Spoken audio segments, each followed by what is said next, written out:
Salut à tous, nouvelle vidéo Outlook comme chaque semaine, j'espère que vous allez bien et que vous avez passé une très bonne semaine de trading. Donc aujourd'hui, comme tous les vendredis, c'est analyse, forecast, forex et crypto, d'accord? Donc crypto à la fin, vous avez le time code tout en bas et le chat qui vous passe le bonsoir. Donc on est sur Twitch actuellement, on est en direct sur Twitch. Après, là la vidéo, donc là on enregistre en direct. Et après la vidéo, je vais analyser la crypto de la communauté. D'accord? Donc, on va indiquer des cryptos analysés, on va analyser ça ensemble. Donc, si vous voulez que j'analyse une crypto en particulier, n'hésitez pas à venir en live. D'accord? On essaye de faire ça les mercredis 19h et les vendredis 19h. Ok, donc venez faire un tour. Il n'y a pas que de l'analyse, on analyse la crypto, mais on discute aussi. D'accord? Donc, l'objectif, c'est de passer un bon moment avec la communauté et de donner des conseils, d'en apprendre aussi de la part de la communauté. D'accord, donc je compte sur vous. Donc suivez-moi sur Twitter, je posterai le lien du Twitch dès que je suis en ligne. Ok, voilà, donc sans plus tarder, on va attaquer la vidéo. Par contre, juste avant, je mets le petit warning obligatoire rapidement. Hop, let's go.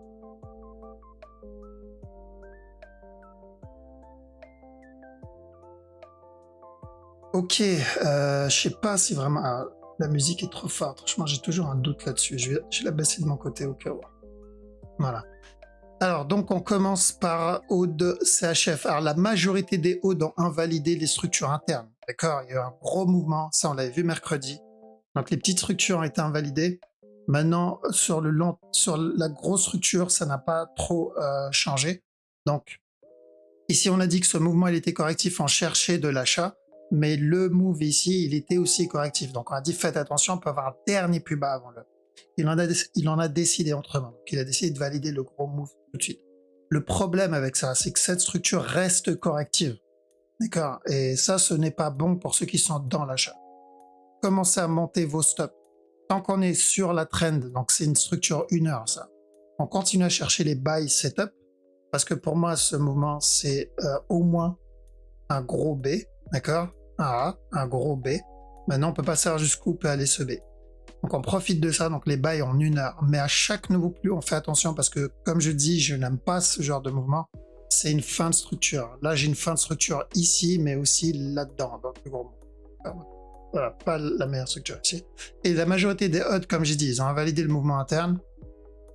On a eu pas mal de gros moves d'impulsion. Je crois que là, c'est JPY qui a fait le up, il me semble. Hein. Parce que la majorité des JPY, c'est un gros up. Donc, on a eu des petits setups d'achat ici. D'accord? Mais le but, à la base, c'était à chaque no plus haut, on prenait des TP. Pourquoi? Parce que on risquait un plus gros BC avant la continuation. Voilà. Apparemment, elle était pressée. Donc, j'attends de voir la suite, voir ce qu'il me donne, parce que pour moi, ça, ce n'est pas suffisant en tant que B. Okay? Même si on a anticipé les moves en interne, là, je vais commencer à être vigilant sur beaucoup de JPY et ODE. Long terme, j'ai l'impression qu'il va venir casser ce top là. En fait, j'aurais préféré un B un peu plus correctif. Comme ça, avant la continuation. Ça, c'est beaucoup trop agressif. S'il vient casser le top, on ira pour un running. Daily, hein, donc.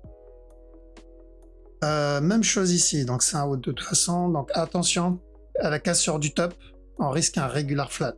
Donc on prend les buys que si on est sur cette trend. Donc il y avait un petit running ici. Au-dessus de la trend, on peut tenter les buys. Et attention à la cassure du top pour regular flat. 4 CHF, pareil. D'accord? On fait attention à bien être sur la trend. L'objectif, c'est le top. Pourquoi? Parce que il y a le gros running. Ce gros running là. Et on fait attention à ce top. Vu qu'il a invalidé enfin, d'après moi, le running, maintenant, il y a vraiment peu de chance. Celui-là. Là. D'accord? C'est pas impossible, mais il y a peu de chance. Vu l'agressivité du mot. Donc, cassure du top, on commence à surveiller parce que tout ça, c'est correctif. CHF, JPY, c'est bon, le top est cassé, le régular ici, il est validé. On cherche des sell setup. Le but, c'est la structure weekly. D'accord? C'est toujours la même. On va mettre la flèche ici. Pour ce B là. Le DAX, on n'avait pas un running ici, ouais. Donc DAX, on a dit de chercher de l'achat pour au moins un running flat. C'est bon, donc on l'a obtenu. Et on fait attention à ce top. D'accord? Si c'est un running, il n'est pas censé casser le top. donc je monte mon BE. Ceux qui ont pris ce setup ici, commencent à monter les BE. Très bien joué pour celui-ci et faites attention au running. DXY, pareil, donc on a obtenu les deux moves. On a dit de chercher de l'achat ici et ensuite de la vente pour un running, c'est bon. Tant que ce bas n'est pas cassé, maintenant on cherche de l'achat jusqu'au top. D'ailleurs, j'ai bien l'impression qu'il nous donne un petit setup en préparation là. S'il continue à range ici, tant que ce bas là ne casse pas, un petit up, ça peut être pas mal. Eurood, pas grand chose. On a eu un gros mouvement agressif daily, d'accord? C'est même pas 4 heures, c'est daily. Et c'est la même analyse que mercredi. C'est ou casseur du bas. Donc s'il y a des sell setup en 1 heure, encore 1 heure, on prend, ou un plus gros B. B, C, C, et ensuite la cassure du bas. Alors, donc l'objectif final, c'est voilà, la cassure du bas. Mais combien de temps il va mettre pour l'atteindre? Je pense qu'il va nous donner un peu la même chose que EuroNZD, on va le voir tout à l'heure. Et ici, faites attention au running là. D'accord? Encore un push. On a quoi d'autre? EuroJPY qui fait que exploser. Ok, donc on se disait au moins un regular flat avant le up. Ça là. Ensuite, il est venu casser le top. On s'est dit, bon, running alors? Non. Vu l'impulsion, il n'y aura ni regular ni running. Et même chaud pour venir casser le dernier plus haut ici. Donc l'objectif long terme, est-ce qu'il va le valider tout de suite? C'est-à-dire la cassure de ce top. Parce que cette flèche, on l'a mis en 2020, je crois. Un peu avant 2020. On l'avait mis en 2019. Donc, est-ce qu'il va venir valider tout de suite la cassure du top? Je pense pas. Ce moment, il est vraiment trop agressif pour moi. Donc, ou corriger avant la cassure, ou sinon running d'abord. Et ensuite cassure. Alors, comme on l'a eu là, rappelez-vous cette partie-là. On va aller la voir rapidement, ici, là. Ouais, j'ai eu le up, gros mouvement agressif. Le up, gros mouvement agressif. Et ensuite, il est venu monter, casser le top. Donc, il peut monter, casser le top, revenir chuter pour donner un running, revenir chuter pour donner un running avant la continuation. C'est ce qu'on va chercher pour le moment. EuroNZD, donc on n'est pas loin de l'objectif qui est ce bas-là. Donc EuroNZD, on a dit sell jusqu'à ce bas-là. À partir du moment où ce bas est cassé, on commence à faire vraiment très attention. D'accord? Pourquoi? Même running annoncé il y a plus d'1 an déjà. Donc celui-là. Une fois le bas cassé est terminé, tant que celui-là n'est pas cassé, on continuera à chercher de l'achat. Mais pour moi, c'est toujours de la vente sur EuroNZD. EuroUSD, un petit buy setup en préparation ici. Faites juste attention au potentiel running ici. D'accord? On se protège contre ça. Mais là, ce qu'il fait, c'est plutôt un buy setup. Et sur le daily, c'est toujours un running. On cherche. Hein? Au moins un running. Minimum un running. GBPOD, pareil. Attention à un petit running ici. Là, s'il doit continuer à chuter. Si vous avez des buy setup en interne, ça se tente. Surtout tant qu'on est au-dessus de ça. GBP CAD, je qui viennent casser ce bas maintenant. Vu l'impulsion, là, clairement, on part pour un régular en interne. Donc, il faudra déjà qu'il vienne casser ce bas-là. Pour le moment, il ne l'a pas fait. Okay. Donc, l'impulsion qu'on a en petit time frame, c'est du 4 heures ou 1 heure. Ça peut être juste correction. Ensuite, encore un drop. GBP JPY, donc lui, il a validé notre bas ici. Donc, bien joué à ceux qui sont dedans. On a dit tant que ce top n'est pas cassé, on ira pour un régular. Il est venu casser le top, maintenant on va pour un running. Donc ne pas être étonné si vous voyez ça avant la continuation. Donc running, c'est une structure de continuation, donc c'est normal. Idem pour celui-là. Donc on cherche un running pour la grosse structure, ok, mais là, il viendra casser ce bas-là et je rechercherai un autre setup d'achat. Je pensais qu'il allait donner le running tout de suite. Au départ, ici, on attendait de la vente. Il a corrigé, donc le drop il était très correctif, 2 nanos plus haut. Et à partir de là, mercredi, je crois, on avait vu un potentiel running ici. Alors j'essaie de remonter ce qu'on a vu plus tard, comme ça, moi je me perds pas aussi. Donc, voilà, on avait vu un potentiel running ici pour encore au moins dernier plus haut. Vu l'agressivité du move, il n'y a pas de running ici et il y a des chances qu'on vienne casser ce bas. Le fait qu'il vienne casser ce bas n'invalide pas le plus gros running flat parce que c'est ce bas là le plus important. S'il fait ça, tant que ce bas n'est pas cassé, je continuerai à chercher de l'achat. Donc l'interne, je n'y touche pas, de toute façon c'était vachement correctif, mais la grosse structure, je surveille le running. GBP USD, pareil, running flat validé aussi en interne, là-dedans. Donc, bien joué pour ce, là, pour ce buy. D'accord? Donc, s'il y a d'autres buy setup, ça se tente, mais on fait attention. Fais attention, pourquoi? Parce que si ici, on s'est trompé, donc ce n'est pas un running, je crois, parce qu'il n'a pas cassé, si ce mouvement, ce n'est pas un running, mais le running, il est là, d'accord, on peut avoir un retournement, parce qu'en plus, on est dans une tendance baissière. Donc, ceux qui sont dedans, voilà, faut juste prendre un peu de profit et mettre les break-even. Pour les autres, il faut attendre l'idéal, la cassure de la trend et un flag ou une correction au-dessus. Et là, je prends de l'achat.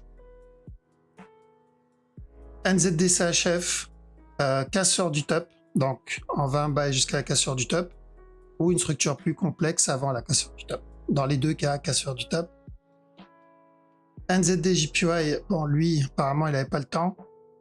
Qu'est-ce qu'on a sur celui-là?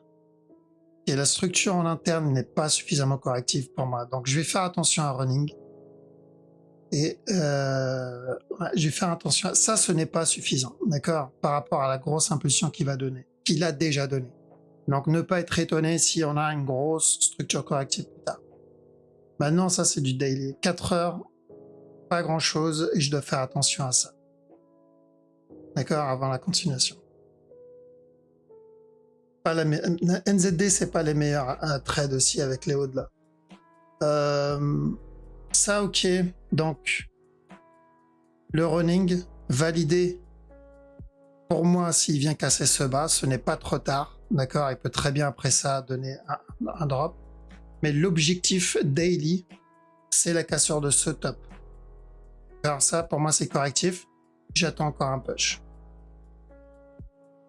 Qu'est-ce qu'on a d'autre? NZD, USD CAD, pardon. USD CAD, tant que ce bas n'est pas cassé, on tente les buy setup. Pour moi, jusqu'à ce top. Là, j'ai deux possibilités sur ce move. Regular flat pour le buy tout de suite. Ou sinon, tout ce mouvement-là, c'est un A en préparation. On va avoir un B. Donc, voilà pourquoi je tente le buy au moins pour un B. Alors, mais j'attends bien des setups, hein, parce que si je vais en une heure, il n'y a rien. Et en une heure, j'ai rien. USD CHF, pourquoi pas un petit buy ici, là? Voir si flag ici, ça se tente jusqu'à ce top. Bon, ça, c'est d'une heure. Maintenant, sur la plus grosse structure, toujours pareil. Drop pour un plus grand running et ensuite continuation. US Oil. US Oil, on a dit de le trade en petit time frame, celui-là, parce qu'on est vers une fin de structure daily. Donc, on avait vu un buy mercredi. Bon, ben voilà, apparemment, il est validé. Donc, ceux qui ont pris ce buy, on monte les break-even. D'accord? Parce que maintenant, à chaque nœud plus haut, ça devient vraiment dangereux de trade le US Oil pour le moment. Donc, on prend les buy setup en une heure, pas au-dessus.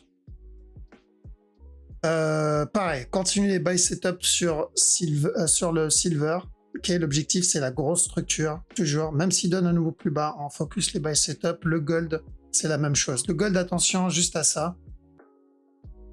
On a vu aussi, donc ça, on l'a vu, un B. Potentiel A, B, drop encore avant le retournement. En fait, juste attention à ce morceau-là, mais on privilégie l'achat. Ensuite, le Bitcoin. Donc, Bitcoin, ça se passe bien, ça se passe très bien. Donc, on avait dit buy depuis, juste pour info, hein, depuis là. Alors, quand beaucoup annonçaient la vente, quand beaucoup annonçaient le bear market, nous, on annonçait plutôt de l'achat ici. Au minimum pour un B. Alors, donc, si vous me suivez depuis là, normalement, on est censé être tous dans le B. Ensuite, on a eu donc ce up. Là-dedans, on a dit correction et ensuite continuation. On a bien obtenu la correction et on a bien obtenu la continuation. Et je rentre même pas dans le détail de tous les mouvements en interne. Là, pareil. Donc, on avait dit continuation. Je voyais que le Bitcoin continue à monter jusqu'à 60 000 pour un running. Ça y est, on a eu un setup hier, discret, mais on l'a obtenu. À partir de maintenant, comme je l'ai dit sur Twitter, on commence à sécuriser le trade. D'accord? Qui dit sécuriser ne veut pas dire tout vendre, hein, parce que vu l'agressivité du move, pour moi, le Bitcoin, il y a de bonnes chances qu'il revienne casser le all-time high. Alors donc, le danger, il est où? Il est chez les personnes qui attendent absolument le régular. J'espère qu'il n'y en a pas ici. Donc, quand on était dans cette zone, on a dit de chercher de l'achat, d'accord? Quand on était dans cette zone, on a dit de chercher. Surtout ici, il y en a qui se disaient pas, bon bah, je n'achète pas ici, je vais attendre ça d'abord. Franchement, j'espère que... Parce que, encore une fois, l'objectif, c'est de prendre toutes les opportunités, parce qu'on ne sait pas quelle sera la grosse structure, surtout que quand elle débute. Okay. Donc, tant que ce top n'est pas cassé, le régular est toujours possible, par règle, donc j'insiste là-dessus, hein. Par règle du wave ou de l'Elliott, donc du wave en général, tant que ce top n'est pas cassé, le régular est toujours possible. Maintenant, par expérience, et par mon point de vue, mon expérience de la structure en général, ce mouvement-là est beaucoup trop agressif pour que ça soit le B d'un régular. Maintenant, voilà, ce n'est que ma vision, ce n'est que mon expérience en général de la structure. Donc, c'est pas une règle, ok? Quand en général, ce genre de move vient casser le top. Si le top est cassé, et d'après mon expérience, il y a plus de chances que ce soit ça, on ira pour un running flat. D'accord, on ira pour un drop plus tard. Donc, une fois le B cassé, on ira pour un drop. Et ensuite, la continuation. Et donc, ça ne changera pas au final ce C. C'est juste l'objectif qui va changer. Donc, ça sera plus là. C'est tout. Maintenant, si la structure applique quand même la règle, décide de valider la règle, donc c'est-à-dire il ne cassera pas le top et on aura un retournement dans cette zone, on connaîtra l'objectif. L'objectif, ça sera le dernier plus bas, au moins une dernière fois, avant le retournement. Mais pour le moment, ce n'est pas ça que je cherche. Là, actuellement, je suis dans l'achat et je continuerai à prendre de l'achat jusqu'à preuve du contraire. Ok ? Ça, c'est sur la structure daily, weekly. Maintenant, sur la structure, celle-ci, là, ici, c'est la même chose. D'accord ? Je vois une reprise de momentum ici. Je ne vais pas re-rentrer dans... Je suis donc... Beaucoup, on est déjà dans l'achat.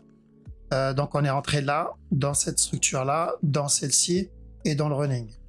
Je ne vais pas réinjecter, je ne vais pas re-rentrer ici. Je vais garder le trade que j'ai pris un peu de profit, je vais monter mes break-even, mais je ne re-rentre pas ici. Pourquoi ? Parce que j'ai besoin, et ça c'est important ce que je vais dire ici, j'ai besoin d'une correction qui soit plus grande que ça. C'est très important ça. Une correction qui soit plus grande que ça. Ça sera beaucoup plus sain pour ce mouvement-là. C'est ce qui va indiquer et augmenter les probabilités pour une continuation. Donc je vais d'abord attendre une structure plus grande que ça pour re-rentrer une troisième fois. C'est ça, ouais. Quatrième fois. D'accord ? Donc pour le moment, je ne re-rentre pas. En tout cas, bien joué à tous ceux qui ont pris ce bail. Je sais que vous êtes nombreux à être entrés là-dedans. Certains ici, bien joué. Il n'y a pas de raison de sortir, pas de raison de paniquer. S'il y a le moindre doute, moi en général, si je commence à avoir un petit doute, ma technique c'est quoi ? C'est je me paye, je prends des profits, 20, 30, 40, 50%, peu importe, et le reste, je le monte. Car mon stop, je le monte, je sécurise. Donc, mon stop actuellement, il est là. Parce que s'il vient casser ce bas-là, c'est très simple. S'il vient casser ce bas, je vais mettre une ligne. Donc, pas celui-là, mais celui-là maintenant. Important. S'il vient casser ce bas-là, là, on est en train d'entamer. Ça veut dire qu'on est en train d'entamer au minimum une grosse structure corrective, 1 heure. D'accord ? Donc, je sais où poser mon stop. Je commence à me payer maintenant, mais je quitte pas le trade à 100%. Pourquoi ? Parce que, vu l'agressivité du move et la hype qu'on va avoir sûrement, des FOMO qu'on va avoir sûrement, ça peut influencer la petite structure et peut venir casser le top. D'accord ?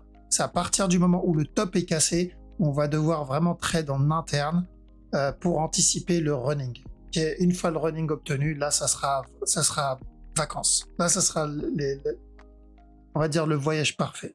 Alors, le danger, c'est dans le B, dans le A, dans le B, parce que c'est là où il faut beaucoup d'expérience pour pouvoir trade ici. On a réussi à le faire Bien joué à ceux qui ont réussi à prendre tous les mouvements. Parce qu'on a, je crois, on a annoncé quasiment 90% des mouvements ici, voire plus. Bah, c'est la partie la plus complexe. La partie la plus facile, ça va être quand le running sera terminé. Running ou régulier, peu importe. Mais on va partir sur un potentiel running. Donc une fois le C obtenu, que ce soit running ou régulier, là, ça va être la partie la plus simple. D'accord? Parce que c'est une structure de continuation. Surtout si c'est un running. C'est une structure de continuation et la direction, il y en a qu'une. D'accord? Donc, en tout cas, bien joué, parce que franchement, il y a eu de beaux trades. Il y a eu vraiment de beaux trades ici. Et quand beaucoup étaient en panique, beaucoup ne savaient pas quoi faire, regardez les anciennes vidéos. Je pense que on n'était pas trop en panique ici et on savait très bien ce qu'on faisait. On a bien joué et on remonte bien les stops et on fait attention. Mais oui, d'après moi, la cassure du top, il y a de bonnes opportunités. Le bas que je surveille, c'est ce bas-là en interne. L'Ethereum aussi, ça se passe très bien, j'ai envie de dire. Donc ici, on a dit attention, fin de structure, j'attends une correction et ensuite une continuation. Bon bah voilà, c'est exactement ce qu'il a fait. Donc zéro surprise dans la grosse. En interne, j'attendais un petit dernier drop avant le up. Il en a décidé autrement. La structure au-dessus a pris le dessus, comme d'habitude, et c'est le plus important. Donc l'objectif, c'est le même depuis là. Donc quand on était ici, on a dit attention à un drop et ensuite un up. Cette flèche, on l'a pas changé depuis le top. Et il est juste en train de valider ça. Et donc à la cassure du top, on se protège. L'Ethereum, je pense que lui ira pour un renégocier, donc la cassure de stop là. Parce que l'Ethereum aime beaucoup le running. Là, on parle plus d'habitude de la structure en fait. Si on regarde bien le passé de l'Ethereum, running, c'est un gros fanboy de ça. Donc ne pas être étonné d'avoir... je vais copier. Ok, d'avoir ça quoi. Et je vais aller en daily. Hop, et je vais copier cette petite structure. Voilà, donc ne pas être étonné d'avoir ça. Comme ça. Car c'est normal et au contraire, c'est une bonne chose. Parce que si il vient casser le top et ensuite nous valide le running, ça c'est parfait. Ça c'est nickel. Donc c'est ce qu'on va surveiller sur le running, sur le Ethereum. Donc tout se passe bien, on continue, on se protège juste à la cassure du top par sécurité. Il faut toujours sécuriser son trade au cas où si aujourd'hui il s'est dit tiens j'ai envie de changer, j'ai envie de me faire un petit regular flat. Au cas où. D'accord. Donc ce top là, premier objectif, et ce top là, deuxième. ADA corrige ce mouvement, il est clairement correctif. Donc je le vois bien casser le bas une fois cette structure corrective terminée. Et ici, est-ce qu'il va partir pour un contracting flat? Possible, mais perso, je ne vise pas ça encore. D'accord? Je ne vise pas ça, mais à chaque nouveau plus bas, ADA, je vais chercher toujours de l'achat parce que c'est la même direction. Faire juste attention à ça. Là. Ça, c'est vachement correct. Mais cette flèche, je ne la change pas parce que tant que ce bas n'est pas cassé, c'est pour moi encore de l'achat. XTZ, pareil, d'accord? Un petit dernier push. Donc, on a dit d'acheter là, l'objectif, on l'a atteint. Pour ceux, comme j'ai dit la dernière fois, qui veulent gratter quelques pips, quelques dollars, pips et forex, une cassure du top au moins une dernière fois, d'accord, pour un plus gros running ici. Dot, idem, Dot valide notre structure. J'ai envie de dire, je crois, on va changer la chaîne, le nom de la chaîne, on va l'appeler valide notre structure théorie. Donc Dot running, on a dit cassure du top, c'est bon. Attention à celui-là avant la continuation, d'accord. En 1 heure, je vois un buy setup en préparation ici. Donc s'il vient casser le top, c'est normal, hein, vu que c'est ce qu'il prépare. Mais à chaque nouveau plus haut, si on le voit exploser vers le bas, c'est bon, c'est une bonne idée, enfin c'est une bonne chose. Pourquoi? Parce que tant que ce bas n'est pas cassé, on continuera à chercher encore un push. BNB, ça se passe bien aussi, d'accord. BNB, ça se passe bien, donc l'objectif depuis là, on l'a dit, c'est de l'achat jusqu'à ce top. Une fois le top cassé, d'accord, la structure peut changer, vraiment c'est ça. Une fois le top cassé, je fais attention, parce qu'on risque ce gros A, ce gros B, et ensuite un C. croisons tous les doigts, s'il vous plaît, pour obtenir ça. Parce que moi, si j'obtiens encore ça, on ira sur un regular flat et racheter dans ces zones-là. Personnellement, ça m'intéresse beaucoup parce que BNB, le Fonda et les carrés. Donc, bref, on verra. Pour le moment, on va se concentrer sur déjà cet objectif. Pulse aussi, bien joué, propre le trade. Donc, l'objectif, il était là. On est toujours dedans. Donc, pour les retardataires, si vous voulez décider, si vous voulez prendre un peu. Et là, attention à ce running en interne. Hein. C'est encore un push. Et voilà. Alors, vite fait, on va aller sur EGLD parce que je l'ai commencé. Je crois que je vais l'ajouter, EGLD, comme ça va être. Comme ça, c'est fait. En tout cas, temporairement. On va voir si il est bien tradable ou pas. Parce qu'il n'est pas très vieux. Mais EGLD, c'est toujours la même direction. Plus il traîne là-dedans, et mieux c'est. Donc, l'objectif, c'est ce top tant que ce bas n'est pas cassé. D'accord, pour le running. Donc, bien joué. Donc, on en parlait pendant le live. Je pense qu'on va rajouter des structures qui sont tradables. Ok. Pourquoi pas, genre Luna et Sol. Ça a l'air pas trop mal. Luna et Sol à analyser. Je pense que c'est des trucs qu'on peut trade même en petit time frame. Donc je pense pour le moment, je me penche sur Luna et Sol. Ça va peut-être changer, mais pour le moment, c'est comme ça. Pour le troisième, on verra peut-être EGLD ou autre chose. Ok. Voilà. Donc on a fait le tour. Du coup, bien joué les amis. Parce que c'était franchement... on s'est gavé. Hein. Faut dire qu'on s'est bien gavé, en tout cas sur le Bitcoin. Que ça soit pendant de la vente, que ça soit pendant de l'achat. Il n'y avait pas une période où on ne sait pas, enfin peut-être cette période-là, cette phase-là, où voilà, c'était un peu le merdier. Mais c'est bien, ok, c'était bien. Donc bien joué tout le monde. Alors je passe sur le chat. Voilà. Donc bien joué tout le monde. On continue à toujours faire attention si on trade court terme, d'accord. Et pour ceux qui attendent le regular flat, le gros regular flat, voilà, n'ayez pas de biais, ok. Il ne faut pas avoir de biais. Alors, le marché n'est pas là pour faire ce que vous voulez ou ce que je veux. Le marché va faire ce qu'il veut. C'est à nous ensuite d'essayer d'interpréter ça, d'anticiper et de rentrer dedans avant que ça explose. D'accord. Ça, on le fait très bien et on va continuer à le faire. Ok. Donc, prenez soin de vous. On verra le reste comme d'habitude ensemble. De toute façon, je vous ai dit que ça soit dans le gros drop, que ce soit dans ce que tout le monde appelle le bear market ou que ce soit dans le bull run. On sera toujours là. D'accord, on va suivre chaque mouvement ensemble. Ok. Voilà, donc passez un bon week-end, passez une bonne soirée. Je vous dis à la prochaine.